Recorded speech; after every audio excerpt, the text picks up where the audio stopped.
Hello friends, welcome to selection target. और आज हम डिस्कस कर रहे हैं हिंदी शिक्षा शास्त्र से जुड़े हुए कुछ महत्वपूर्ण एमसीक्यूज यानी बहुविकल्पी प्रश्न पूरे विश्लेषण के साथ। लेकिन उससे पहले एक अफवाह जो कि बहुत ज़्यादा वायरल हो रही है, मैं उसके विषय में आपको बता देना चाहता हूं। दोस्तों, अफवाह यह है कि सीटेट 2020 का एग्ज़ाम 27 सितंबर को होगा। ऐसी अफवाहें एडिटिंग के माध्यम से बहुत ज़्यादा सोशल मीडिया पर फैलाई जा रही हैं। तो ये सब बिल्कुल फेक न्यूज़ है। मैंने स्वयं ऑफिशियली जो सीटेट की वेबसाइट उस पर चेक किया था, और उसमें कहीं भी ऐसा कोई अनाउंसमेंट नहीं है कि 27 सितंबर को सीटेट का एग्ज़ाम होना तय हुआ है। इसलिए दोस्तों, आप अपनी तैयारी पर लगे रहिए, अफवाहों से बचिए, बिल्कुल ध्यान मत दीजिए और बिल्कुल टेंशन में मत आइए कि एग्ज़ाम बहुत जल्दी होना है, इसी मंथ में होना है। तो ऐसा कुछ भी नहीं होना है। अभी आप अपनी तैयारी कंटिन्यू रखिए। महीने 2 महीने में एग्ज़ाम हो सकता है, ये महीने के बाद ही, क्योंकि एग्ज़ाम होने से पहले आपको नोटिफिकेशन कम से कम 1 महीना पहले मिल जाएगी। इसलिए बिल्कुल निश्चिंत रहें और अपनी तैयारी कंटिन्यू करते रहें। अब शुरू करते हैं अपने हिंदी शिक्षा शास्त्र से जुड़े हुए इम्पोर्टेंट एमसीक्यूज़। पहला प्रश्न है कि भाषा सीखने का उद्देश्य है। भाषा सीखने का उद्देश्य क्या है दोस्तों? तो ए ऑप्शन है कि प्रत्येक स्थिति में भाषा का प्रयोग कर पाना। यानी क्या हम प्रत्येक स्थिति में भाषा का प्रयोग कर पाएँ, इसीलिए हम भाषा सीखते हैं। या बी नंबर, आदेश निर्देश दे पाना और सुन पाना, यानी किसी को ऑर्डर देना या उसकी बात को सुनना, ये क्या इसलिए हम भाषा सीखते हैं। तीसरा है कि दूसरों की बातों को समझ पाना, यानी दूसरों की बातों को समझने के लिए ही हम केवल क्या भाषा सीखते हैं। या अपने मन की बात कह पाना, या हम अपनी बात कहने के लिए, अपनी बात लोगों तक पहुंचाने के लिए भाषा सीखते हैं। दोस्तों, इन सभी ऑप्शन में आपको समझ में आ गया होगा कि कौन सा ऑप्शन सही है। अगर डाउट है तो मैं आपको सही ऑप्शन बताता हूं कि इसका सही ऑप्शन होगा डी नंबर, यानी अपने मन की बात कह पाना। क्योंकि प्रत्येक स्थिति में भाषा का प्रयोग कर पाना एक अपनी जगह पर है, लेकिन इससे जो रेलिवेंट जो ऑप्शन है, जो एक बिल्कुल संतुलित जो जवाब होगा, वो होगा अपने मन की बात कह पाना। इसलिए इसका डी नंबर दोस्तों सही होगा। अगला है, दूसरा प्रश्न है कि बच्चों के भाषाई विकास में समाज की महत्वपूर्ण भूमिका होती है, यह विचार किसका है। आपको सिद्धांत पढ़ाए गए हैं। समाज की बात हो या संस्कृति की बात हो, तो उसमें से कौन सा जो मनोवैज्ञानिक होगा, वो कौन सा जवाब होगा, आप लोगों को ये पता होना चाहिए। तो बच्चों के भाषाई विकास में समाज की महत्वपूर्ण भूमिका होती है। तो कौन से ऐसे मनोवैज्ञानिक इन चार में से जो कि समाज की बात करते हैं, तो वो है वाइगोत्स्की। सीधा सा जवाब है वाइगोत्स्की, क्योंकि वाइगोत्स्की का ही सामाजिक सांस्कृतिक सिद्धांत था, सोशो कल्चर जो उनका थ्योरी थी, वो भी मैंने पहले डिस्कस की है। अगर आपको समझना हो तो प्ले लिस्ट में जाकर के आप देख सकते हैं वीडियो। दोस्तों, अगला प्रश्न है, विद्यार्थियों का भाषाई विकास समग्रता से हो सके। समग्रता का मतलब है कि पूर्ण रूप से हो सके, इसके लिए सबसे उपयुक्त अनुशंसा होगी। अनुशंसा मतलब ये कि इससे सबसे ज़्यादा मतलब किसको प्रेफरेंस दी जाएगी, प्रायोरिटी दी जाएगी। तो पहला है शब्दकोश एवं विश्वकोश के प्रयोग की। यानी कि अगर विद्यार्थियों की भाषा का विकास होना है, अच्छे से करना है, तो क्या शब्दकोश आना बहुत ज़रूरी है, ये क्या मतलब प्रायोरिटी में है। या भाषा प्रयोग के विविध अवसरों की, या सतत एवं व्यापक आकलन की, सर्वोत्कृष्ट पाठ्य पुस्तकों की। तो दोस्तों, इनमें से सही ऑप्शन कौन सा है, आप अपने दिमाग पर सोच सकते हैं। इसका जो सही ऑप्शन होगा वो होगा बी नंबर, यानी भाषा प्रयोग के विविध अवसरों की। दोस्तों, भाषा का प्रयोग करना या भाषा सीखना इसलिए ज़रूरी है ताकि हम अपनी बात कह सकें, और विविध अवसरों पर अपनी बात को कहने का हमको जो अवसर मिलता है, वहाँ खुद को हम रिप्रेजेंट कर सकें, प्रस्तुत कर सकें। तो ये सब चीज़ें जो बाकी है, जैसे शब्दकोश का आना, ये एक गौर बात है, क्योंकि बहुत से लोग हैं जिनको बहुत सारे शब्द आते हैं लेकिन फिर भी बोल नहीं पाते हैं। किसी को स्टेज फ्राइटेंड होता है, यानी स्टेज में खड़े होकर बोलने पर डर लगता है। किसी को समाज में खड़े होकर के बोलने में डर लगता है। किसी को बहुत नॉलेज है पर सबके सामने वो अपनी बात नहीं कह पाता है। इसलिए कहीं ना कहीं पहला ऑप्शन बिल्कुल गलत है। सतत एवं व्यापक आकलन की, तो आकलन की कोई बात ही नहीं भाषा में। सर्वोत्कृष्ट पाठ्य पुस्तकों की, तो पाठ्य पुस्तक का होना मात्र पर्याप्त नहीं है। अगर आप भाषा का प्रयोग विविध अवसरों पर करते हैं तो डेफिनेटली आपकी भाषा का विकास जो होगा वो समग्र रूप से होगा। अगला ऑप्शन देखते हैं, अगला प्रश्न देखते हैं कि लिखित भाषा का प्रयोग किस लिए किया जाता है। केवल प्रतिवेदन लेखन के लिए किया जाता है, यानी जैसे कि एप्लीकेशन वगैरह देने के लिए किया जाता है, या कार्यालय कार्यों के लिए किया जाता है, यानी कार्यालय से जुड़े कोई कार्य हो तो उसके लिए ही केवल क्या हम लिखित भाषा का प्रयोग करते हैं। अपनी अभिव्यक्ति के लिए किया जाता है, या अपनी बात या अपनी कोई सोच है, कोई विचार है, उसको व्यक्त करने के लिए हम लिखित भाषा का प्रयोग करते हैं। केवल साहित्य सृजन के लिए किया जाता है। तो इनमें से आपको सही ऑप्शन समझ में आ गया होगा, क्योंकि अगर आपने मेरी एक बात पे फोकस किया होगा, मैंने कहा था कि निगेटिव पॉइंट्स को इग्नोर करना है और सिर्फ पॉजिटिव पॉइंट को ही पकड़ने की कोशिश करनी है। जैसे कि केवल प्रतिवेदन, एक तो केवल शब्द लगाने से क्या है कि ये जो आंसर है बहुत सीमित हो गया।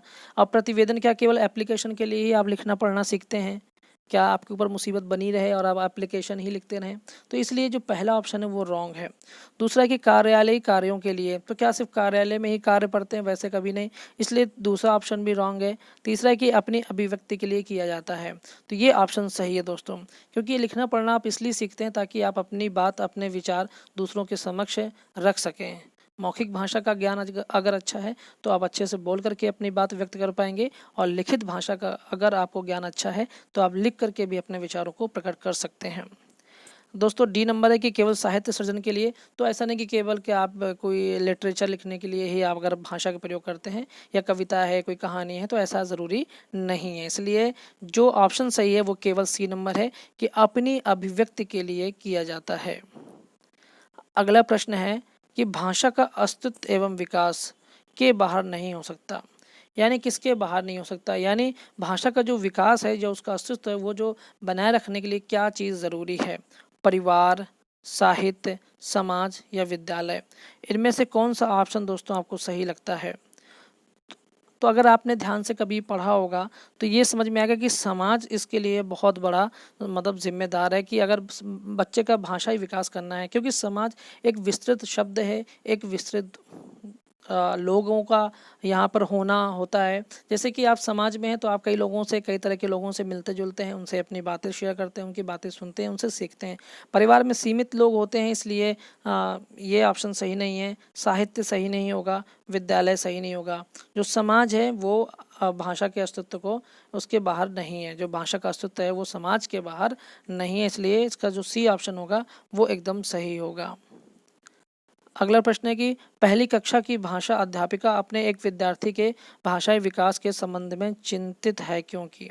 पहली कक्षा की भाषा अध्यापिका यानी कक्षा 1 में पढ़ाने वाली जो भाषा की टीचर है, वो विद्यार्थियों के भाषा विकास के संबंध में चिंतित है।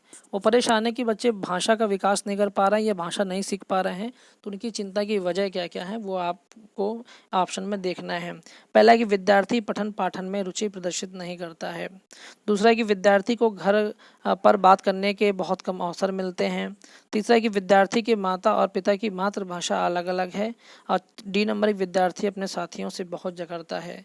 तो दोस्तों अगर आप ऑप्शन पे ध्यान देंगे तो आपको लगेगा कि सारे ऑप्शन अपनी अपनी जगह पे सही हैं, लेकिन सबसे रेलिवेंट इनमें से कौन है, बस यही फ़र्क पड़ जाता है कि सबसे उचित जो ऑप्शन होगा वह कौन सा होगा। तो दोस्तों जो उसका पहला ऑप्शन है कि विद्यार्थी पठन पाठन में रुचि प्रदर्शित नहीं करता है, तो ये ऑप्शन सही है। क्योंकि आप जानते हैं, आपने अगर मनोविज्ञान की थ्योरी पढ़ी है तो उसमें थ्योरीज़ में सिर्फ एक ही चीज़ की बात की गई है कि अगर रुचि नहीं है, अगर किसी चीज़ में इंटरेस्ट नहीं है बच्चे को, तो आप उसको सिखाने के लिए कितनी भी जहमत कर लें, कितनी भी मेहनत कर लें, लेकिन वो बच्चा वो नहीं सीखेगा। इसलिए कहीं ना कहीं ये पहला ऑप्शन यहाँ पे सही है। और पहली कक्षा का विद्यार्थी है तो अगर वो रुचि नहीं ले रहा, बिल्कुल बैठ ही नहीं रहा पढ़ने के लिए, तो उसके अंदर भाषा का विकास होना है ही नहीं है, मतलब भाषा का विकास हो ही नहीं पाएगा। बाकी ऑप्शंस भी देख लेते हैं कि विद्यार्थी को घर पर बात करने के बहुत कम अवसर मिलते हैं, तो अवसर कम मिलते हैं, ये भी बात सही है कहीं ना कहीं। लेकिन चूंकि एक शिक्षक की जो शिक्षक है वो परेशान है, तो वो उसको घर में क्या हो रहा है उससे कोई बहुत ज़्यादा मतलब इफेक्ट नहीं पड़ता है, क्योंकि उसको अपनी तरीके से बच्चे को सिखाना होता है। और जिसके लिए ज़रूरी है कि बच्चे की रुचि पढ़ाई पे होनी चाहिए। जैसे कि फॉर एग्जांपल आप स्कूल में हैं और बच्चे हैं, अगर आप बच्चों को कितना भी समझाएं लेकिन बच्चे आपकी बात ही ना सुने, तो आप सिखा नहीं पाएंगे, भले उनका घर का माहौल कैसा भी क्यों ना हो। इसलिए दोस्तों इसका ए ऑप्शन जो है वो बिल्कुल सही है। अगला प्रश्न है कि बच्चों के बोलना सीखने के संदर्भ में कौन सा कथन सही है, यानी बच्चे बोलना सीख जाते हैं अच्छे से, जो बच्चे हैं वो बहुत अच्छे से बोलना सीख जाते हैं, उसके लिए कौन सा कथन सही है? ए नंबर है कि सभी बच्चों की बोलना सीखने की गति एक समान होती है, यानी सभी बच्चे क्या एक समान गति से बोलते हैं? तो ऐसा ज़रूरी नहीं है, ये आप भी जानते हैं कि हर बालक एक अपनी क्षमता से, अपनी क्षमता के अनुसार काम करता है, अपनी क्षमता के अनुसार बोलता है। तो हर व्यक्ति के बोलने की या हर बालक के बोलने की जो गति होती है वो एक समान नहीं होती है, इसलिए ये पॉइंट सही नहीं होगा। दूसरा है कि बड़े परिवार में बच्चों के बोलना सीखने की गति तेज होती है। दोस्तों, बड़े परिवारों में हर जगह पे ये देखने को नहीं मिलता है कि ज़रूरी नहीं कि फैमिली किसी की बहुत प्रॉस्परस है, यानी बहुत अच्छे रईस लोग हैं तो उनके यहाँ के बच्चे बहुत तेज़ बोलते हों या बहुत जल्दी जल्दी बोलते हों, उनकी गति ज़्यादा हो, तो ऐसा नहीं है। हालांकि उनके जो बड़े परिवारों के बच्चे होते हैं तो कहीं ना कहीं सीखने पर चूंकि समाज का प्रभाव पड़ता है, इसलिए उनके बच्चे उनके पास शब्दावली ज़्यादा होती है, वो बोलते भी हैं। लेकिन यहाँ पर जो ये बात है कि ज़रूरी नहीं कि, क्योंकि इसको तुलना की गई है अगले ऑप्शन से, निर्धन परिवारों से, कि निर्धन परिवार से आए बच्चों की बोलने की गति धीमी होती है। तो जो निर्धन और यहाँ पर बड़े परिवारों की बात की जा रही है, जो तुलनात्मक यहाँ पर दिया गया है, इसका कोई अस्तित्व यहाँ पर नहीं है। क्योंकि डी नंबर भी आप ध्यान से समझिए, कह रहा है कि कहने सुनने के अधिक से अधिक अवसर मिलने पर बच्चे बोलना सरलता से सीखते हैं। तो हमें उसी ऑप्शन को सही मानना है जो कि मनोवैज्ञानिक तरीके से सही है, उसे सही मानना है। तो सीटेट में सबसे अच्छा तरीका है कि आप बहुत ज़्यादा अपना माइंड लगाने के बजाय एक बिल्कुल सामान्य तरीके से सोचें कि कौन सा ऑप्शन बेस्ट होगा, और वही ऑप्शन जो कि व्यवहारिक है, जो कि मनोवैज्ञानिक है, जो कि थ्योरीज पर बेस्ड है, जो कि मनोवैज्ञानिकों ने दी हुई है, वही ऑप्शन यहाँ पर आपका उचित माना जाएगा। तो इसका ऑप्शन आपका कौन सा सही है? वो डी नंबर इसका ऑप्शन आपका सही है कि बच्चे को कहने सुनने का अधिक से अधिक अवसर मिले तो बच्चा बोलना जल्दी सीख जाता है या अच्छा सीख जाता है। इसके बाद अगला प्रश्न है कि भाषा शिक्षण को किस संदर्भ में रखकर देखने की आवश्यकता है? भाषा शिक्षण को किस संदर्भ में रखकर देखने की आवश्यकता है? तो आर्थिक संदर्भ में, तो आर्थिक संदर्भ में भाषा का कोई कनेक्शन नहीं है। सांस्कृतिक संदर्भ में भी नहीं है, क्योंकि सांस्कृतिक संदर्भ में आप कह सकते हैं या अगर आप थ्योरीज पे जाएंगे कि वाइगोत्स्की की थ्योरी ऐसा है, लेकिन भाषा शिक्षण की बात यहाँ पे चल रही है, भाषा प्रयोग की बात नहीं चल रही है, यानी भाषा सीखने की बात ही चल रही है। दूसरा है नैतिक, नैतिकता की तो बात छोड़ दीजिए, बहुभाषी इसका ऑप्शन सही होगा। क्यों सही होगा? क्योंकि बहुभाषी जो शब्द का प्रयोग यहाँ पर किया गया है उसको हमेशा एक संसाधन के रूप में लिया जाता है कि अगर क्लास में बहुभाषी बच्चे हैं तो उन्हें टीचर जो है वो अपने ऊपर बोझ ना समझे, क्लास के लिए बहुत बड़ी बाधा ना समझे, बल्कि उसे संसाधन के रूप में प्रयोग करे और उसकी भाषा को भी महत्व दे। ठीक है, क्योंकि विभिन्नताओं का देश है, यहाँ पर तो तरह तरह की भाषा बोली जाती हैं, और किसी का ट्रांसफ़र हो गया तो बच्चा कहीं का है तो वो किसी और स्कूल में पढ़ने चला गया, तो ऐसा नहीं कि उसकी अपनी स्थानीय भाषा की वजह से उसको वहाँ पे पढ़ने की अनुमति नहीं दी जाएगी, बल्कि उसकी भाषा को समझते हुए उसको एक सहारा दे करके कहीं ना कहीं उसको भी उसकी भाषा को भी संसाधन के रूप में प्रयोग करके इसका लाभ सभी को देने की कोशिश करनी चाहिए। इसलिए जो इसका ऑप्शन डी है वो ज़्यादा रेलिवेंट है, वो ज़्यादा सही है। क्वेश्चन नंबर 9 है कि प्राथमिक कक्षाओं के भाषा शिक्षक होने के नाते आपकी सर्वाधिक महत्वपूर्ण भूमिका क्या है?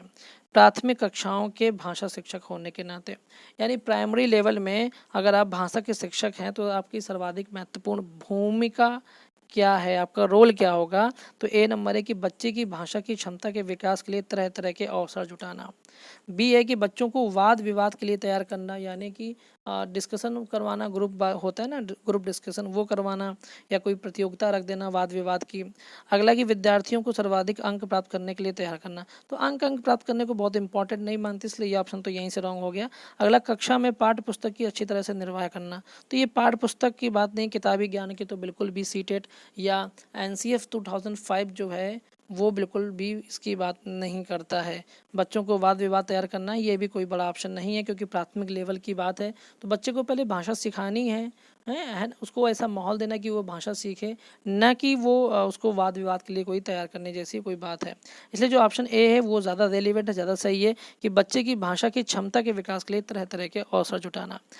छोटी क्लास में बच्चे को अगर आप कुछ सिखा रहे हैं तो उसको भी बोलने दें, उसकी भी कविताएं सुन लें, भले ही उसको वो याद है, उसको पढ़ना नहीं आता है, तो फिर भी अगर वो अपनी कविताएं सुनाएगा, अपनी कहानियां सुनाएगा, अपने कुछ भी गीत सुनाएगा, तो उसका कहीं ना कहीं बहुत बड़ा प्रभाव उसकी भाषा विकास पर पड़ता है। इसलिए ऑप्शन ए बिल्कुल सही है कि बच्चे की भाषा की क्षमता के विकास के लिए तरह तरह के अवसर जुटाना। तो ए ऑप्शन यहाँ पे सही है।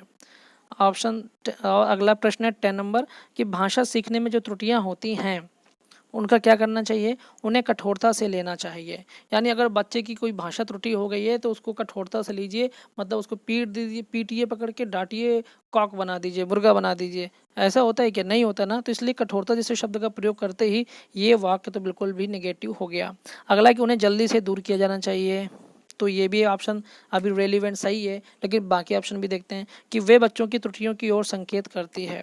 ठीक है, तो बच्चों की गलतियाँ तो बच्चों की त्रुटियाँ तो बच्चों की ओर ही संकेत करेंगी, इसलिए ये कोई ऑप्शन नहीं है। अगला कि वे सीखने की प्रक्रिया का स्वाभाविक हिस्सा होती हैं जो समय के साथ दूर होने लगती हैं। तो आपको कहीं ना कहीं अगर आप गौर करेंगे तो आपको जो ऑप्शन 4 रहते हैं उनमें से किसी न किसी ऑप्शन को पढ़ के लगता है कि यार ये सही है। अगर आप वाकई में एक सोच रखते हैं कि जो कि किस तरह से एक व्यवहारिक सोच है, वो ये है कि वे सीखने की प्रक्रिया का स्वाभाविक हिस्सा है।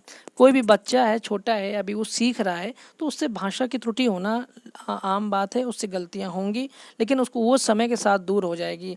जो इसमें ये है कि उन्हें जल्दी से दूर किया जाना चाहिए। तो कहने की जल्दीबाजी में क्या होता है कि फिर बच्चों को आप तुरंत बोल रहे हैं कि सीखिए, फिर बच्चा नहीं सीख पा रहा है, फिर आप जल्दीबाजी में उसको डांटेंगे, पीटेंगे, मारेंगे, तो कहीं ना कहीं बल का प्रयोग करेंगे। इसके पीछे यही तर्क है कि जल्दीबाजी का मतलब क्या होता है कि जल्दी सीखो नहीं मार पड़ेगी, जल्दी काम करो नहीं तो मार पड़ेगी। तो टीचर का ये जो भय होता है कहीं ना कहीं बच्चे में व्याप्त हो जाता है, जिससे कि वो त्रुटियां और करेगा ना कि सुधारेगा।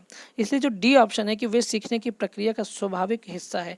कोई भी बालक सीखेगा तो त्रुटियां करेगा ही, तो जो समय के साथ दूर होने लगती हैं। इसलिए जो ऑप्शन डी है वो बिल्कुल सही है।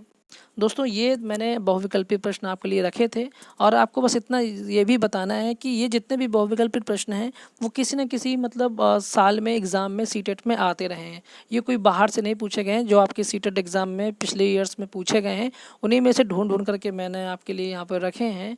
और ताकि जो एक कॉन्सेप्ट है सीटेट का, जो कि बदल रहा है या जो अभी और बदलेगा या नहीं बदलेगा, वो दिमाग में अगर आपके है तो कहीं ना कहीं सीटेट आपके लिए बहुत ही आसान हो जाएगा।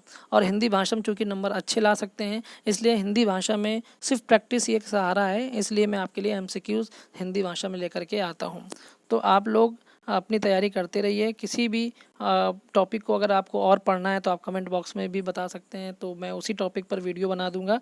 बाकी आपको वीडियो पसंद आता है, मेहनत सही लगती है, तो आप चैनल को सब्सक्राइब कर सकते हैं।